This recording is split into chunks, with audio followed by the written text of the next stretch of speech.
घरात बसलं तर कडाक्याची थंडी वाजत आहे, बाहेर आलं तर तेवढंच कडाक्याचं ऊनही लागत आहे.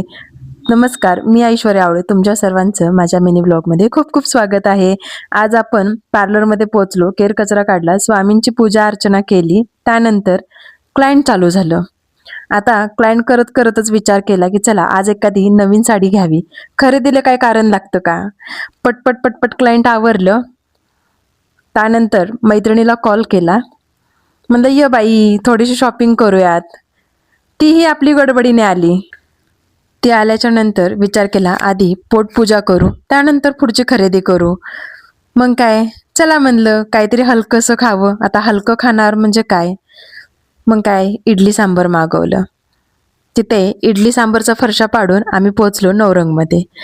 मला काय 10-15 साड्या बघाव्या नाहीत लागत, मी एकच साडी बघून लगेच चूज करते. साडी घेतली आणि घरला निघालो. अशा प्रकारे थंडीचा आजचा दिवस तर निघाला. साडी हा माझा खूप म्हणजे खूप आवडीचा विषय. चला बाकी सगळं जाऊ दे, आज एक गोष्ट तर चांगली घडली, साडी इतकी भारी भेटली. चला नेक्स्ट ब्लॉगमध्ये नक्की नक्की भेटू. तोवर काळजी घ्या आणि थंडीच्या खूप खूप शुभेच्छा. Bye bye.